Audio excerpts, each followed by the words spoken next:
Oke, assalamualaikum warahmatullahi wabarakatuh. Balik lagi bareng gue, Fahmi. Dan kali ini, mari gue akan melanjutkan kisah tentang Sero Santet yang sempat tertunda. Kali ini kembali gue akan lanjutkan di part 5, yang tentunya semakin kesini semakin membuat kalian merinding, guys. Langsung aja, berikut adalah ceritanya. Sero Santet part 5, pilihan salah. Dalam keadaan setengah tidur, tiba-tiba saya merasakan hembusan angin dingin di sekujur badan saya.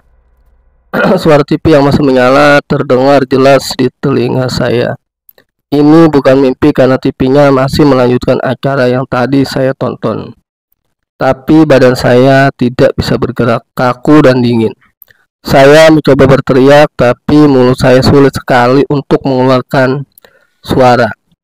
Saya mencoba membaca ayat-ayat Al-Quran dan doa apapun yang saya bisa, tapi pikiran saya ngeblank. Semua hafalan itu hilang. Dan saya tidak tahu apa lagi yang saya baca. Makin saya membaca doa, semakin kaku pula sekujur badan saya. Lalu tiba-tiba mata saya melihat sesuatu, ada rambut panjang menggeser di lantai. Mengengser di lantai. Tidak terlihat orangnya karena kepala saya tidak bisa bergerak. Saya ingin teriak tapi tidak bisa. Lalu tiba-tiba saya merasakan sentuhan di kepala saya. Sentuhan yang dingin lama-lama turun ke pundak dan tangan saya. Sebuah tangan yang dingin menusuk dan tekstur kasar sekali rasanya. Saya menahan nangis, baru kali ini saya ketakutan seperti ini. Lalu tiba-tiba si rambut ini makin mendekat ke wajah saya. Yang berarti si pemilik rambut ini berusaha mendekatkan diri ke wajah saya. Saya memejamkan mata sambil dalam hati komat kamit menyebut nama Allah, tapi jujur semua blank. Gak ada yang bisa saya ingat doa-doa. Cuma nama-nama Allah yang masih menempel saat itu. Plak, tepukan cukup keras di pipi saya langsung membuat saya bisa bergerak. Seperti semua belenggu yang mengikat saya lepas semua. Dek, sadar dek, ucapan sebuah suara yang saya lihat. Kak Chandra ada di sana. Spontan saya peluk Kak Chandra dan menangis. Kenapa loh? Tanya Kak Chandra. Saya diam, bingung, dan masih mencerna apa sebenarnya terjadi. Saya perhatiin TV, acaranya masih sama.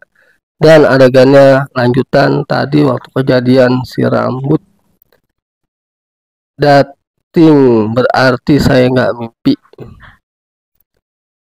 Mungkin di antara kalian mengira ini hanyalah ketindihan, bukan? Awalnya saya pun berpikir demikian, tetapi apa yang saya lihat ke lantai seketika membuat dada saya sesak. Di lantai sekitar sofa tempat saya tertidur banyak berserakan rambut hitam panjang yang entah datang dari mana. Rambut panjang itu seakan menegaskan kalau apa yang tadi itu bukanlah mimpi. Tapi sosok itu memang ada di sini. Saya masih belum mampu melupakan sentuhan dingin yang kasar itu. Apa mau dia? Kenapa sekarang mengarah ke saya? Sekujur badan saya basah dan berkeringat, tangan saya masih gemetaran membayangkan sentuhan dingin yang sungguh menusuk itu. Kenapa dek? Hei, cerita kenapa? Tanya Kak Chandra dengan nada yang khawatir. Lalu saya mulai menceritakan kejadian antara mimpi dan tidak itu, tapi melihat rambut yang berserakan di lantai membuat Kak Chandra dan Om Kurnia berkesimpulan kalau itu bukanlah mimpi semata. Akhirnya Om Kurnia memanggil Mbak Tuti untuk membawa sapu dan pengki, lalu meminta Mbak Tuti membersihkan rambut yang berserakan di lantai.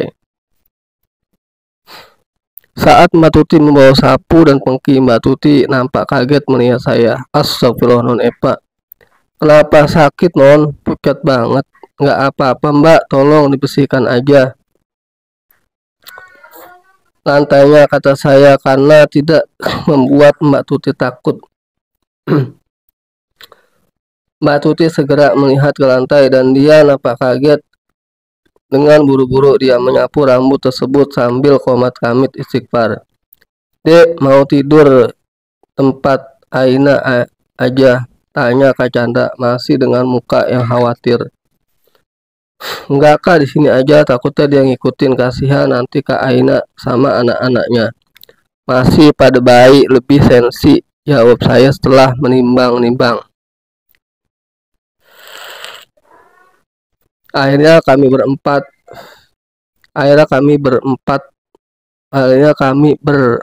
bermalam itu tidur di rumah. Sedangkan Papa, Mama, dan Mas Gio masih di rumah Pak Musa. Mungkin menunggu proses penyembuhan Kak Bella. Kalau suruh balik ke sana, jujur saya juga nggak mau. Kayaknya lebih horor di sana. Dengan mendengar suara teriak-teriakan dan berisikan makhluk-makhluk halus yang berebut masuk badan kakak saya ketimbang berada di rumah besar ini berempat. Selanjutnya kami memutuskan tidur di kamar masing-masing dan Om Kurnia tidur di kamar tamu. Di lantai bawah dekat ruang TV, saya naik melalui tangga ke kamar TV. Kamar saya di lantai 2 yang bersebelahan dengan kamar Kak Bella. Saat sampai di lantai atas, saya melewati kamar Kak Bella. Entah kenapa di kamar Kak Bella yang harusnya tidak ada orang, itu seperti ada suara orang mengobrol dan menggeser-geser barang. Berhubung rumah yang sepi, saya takut situasi ini dimanfaatkan sama maling. Lalu saya bergegas ke kamar saya dan mengambil tongkat softball punya saya. Pelan-pelan saya kembali ke kamar Kak Bella dan membuka pintu kamar Kak Bella, bersiap-siap untuk kemungkinan terburuk ada maling di sana. Tapi saat saya buka, saya tidak mendapati apapun. Kamar itu kosong, tidak ada siapa-siapa, padahal tadi jelas sekali terdengar suara aktivitas dari dalam. Masih belum yakin, saya masuk dan memeriksa spot-spot yang kemungkinan besar digunakan untuk bersembunyi. Tentunya dengan posisi tangan standby dengan tongkat softball tadi. Saya pun masuk lebih dalam ke kamar Kak Bella, hening, benar-benar hening. Lalu saya mencoba mengecek lemari, namun ternyata lemari kosong. Lemarinya kosong, begitu juga saat memeriksa kolong meja dan kolong tempat tidur, semuanya kosong.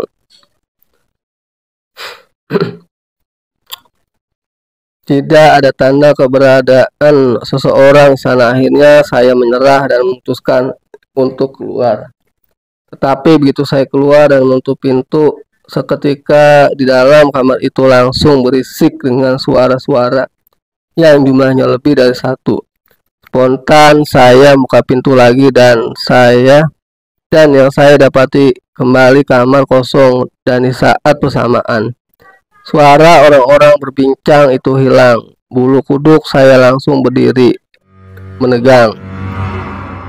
Perlahan-lahan saya tutup pintu kamar Kak Bella dan benar-benar saja, tepat ketika pintu tertutup rapat, dari dalam kamar kembali terdengar suara-suara tadi. Rasanya sudah cukup 2 malam kemarin saya berurusan sama makhluk halus. Saya lelah.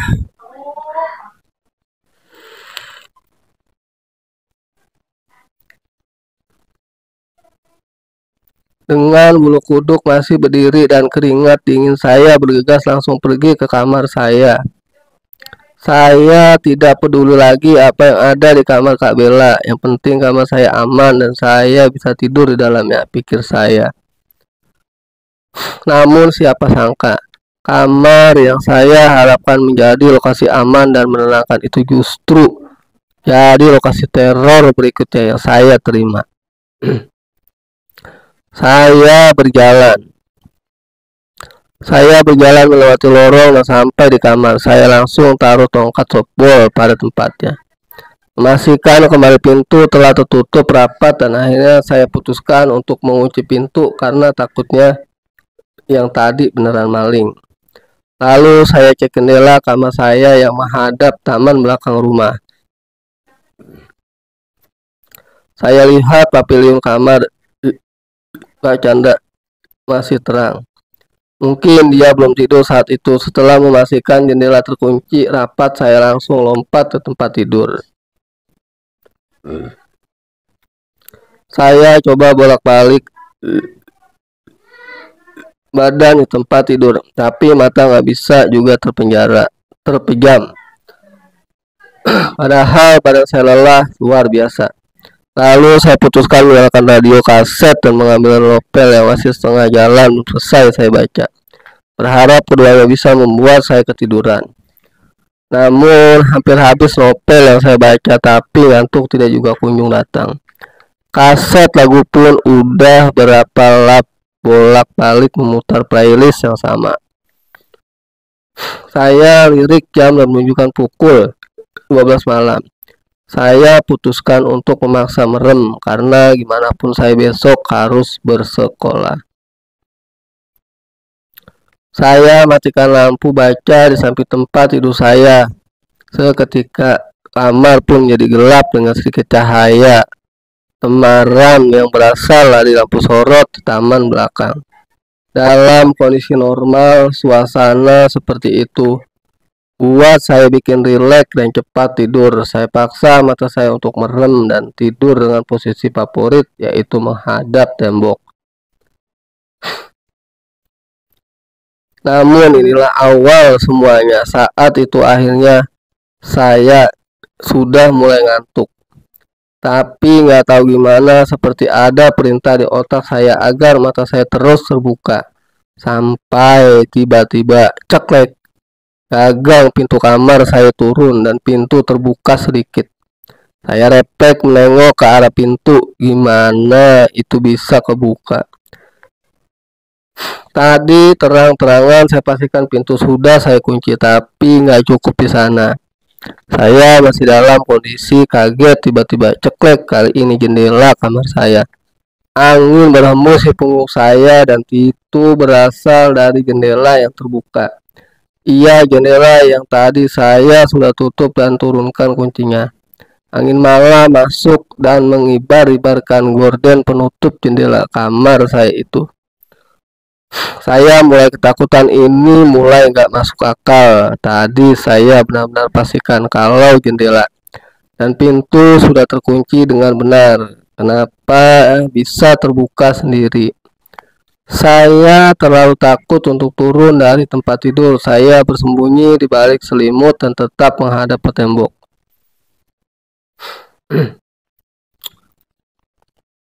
Tidak banyak yang bisa saya lakukan setelah meringkuk,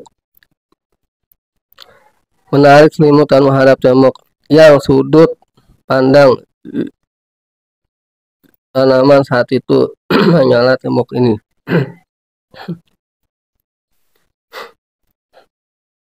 Tiba-tiba di tengah ketakutan saya, sayup-sayup terdengar suara senandung lagu dari suara perempuan. Suaranya lembut dan lirih. Saya tidak tahu liriknya, tapi seperti menceritakan sesuatu yang sedih. Bulu kuduk saya meremang, bukan hanya karena suara itu, tapi karena sekarang saya merasakan kalau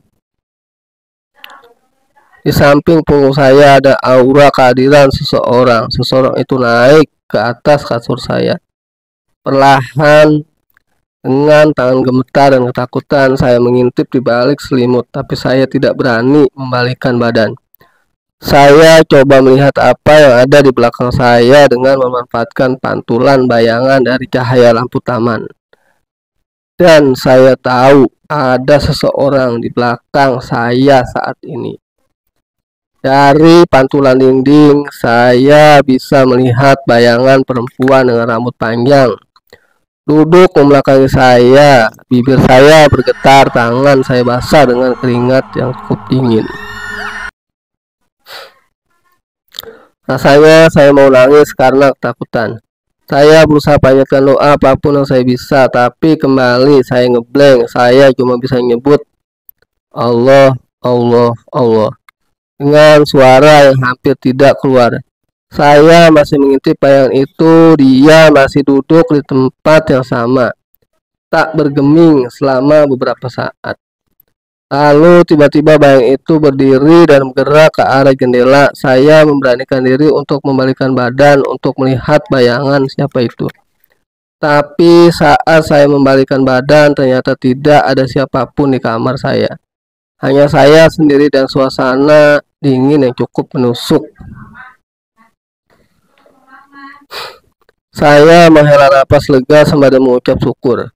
Namun baru beberapa detik saja rasa lega saya seketika sirna saat hidung saya mencium bau semerbak yang tidak pernah saya lupa. Aroma bunga yang muncul dari Kak Bella waktu itu. Oh tidak, di sini lagi. Dia datang lagi. Tangan saya gemetar dan insting saya berkata, ini saatnya untuk lari sebelum sosok itu memunculkan wujudnya di kamar ini. Tanpa pikir panjang, saya melompat dari tempat tidur dan berlari sekencang mungkin keluar kamar. Sambil berlari, saya teriak-teriak memanggil Om Kurnia dan Kak Chandra. Saya lari sambil nangis karena ketakutan yang amat sangat. Om Kurnia, Om Chandra, tolong. Sesampainya di bawah, saya langsung menuju kamar tidur tamu tempat Om Kurnia tidur. Saya terlalu takut ke kamar Kak Chandra karena harus melintasi taman. Om Kurnia sepertinya mendengar teriakan saya. Sebelum sampai saya ke pintu kamar tamu, Om Kurnia sudah keluar kamar dan berlari ke arah saya. Om Kurnia memeluk saya dan berusaha menenangkan saya sambil mengelus punggung saya. Om Kurnia menundukkan saya di sofa TV tak jauh dari sana. Lalu ia mengambilkan saya air putih dan menyuruh saya minum agar tenang. Setelahnya Om Kurnia bertanya,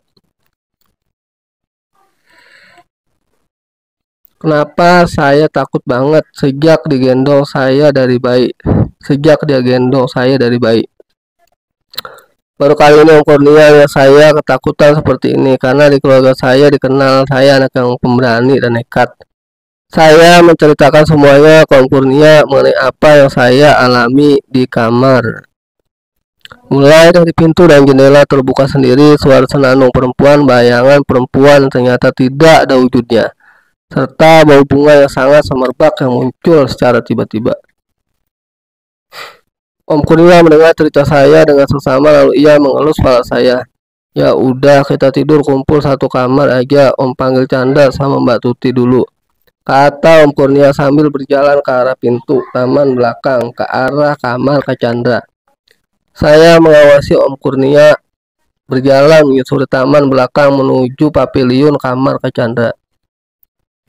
Melalui jendela besar di ruang TV yang menghadap langsung taman belakang. Awalnya gerak-gerik Om Kurnia biasa saja, tapi kemudian tiba-tiba gestur Om Kurnia terlihat sangat aneh. Om Kurnia alih-alih memanggil Kak Chandra, ia justru terlihat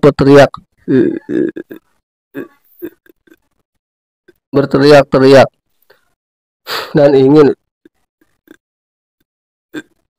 mendobrak pintu kamar Kak Chandra. Om, ada apa? Teriak saya panik.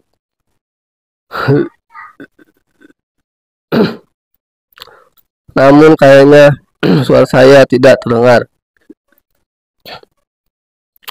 Saya lari menyusul Om Kurnia ke kamar Kak Chandra. Semakin dekat ke kamar Kak Chandra, baru saya bisa mendengar. Ternyata ada dalam pavilion kamar Kak Chandra.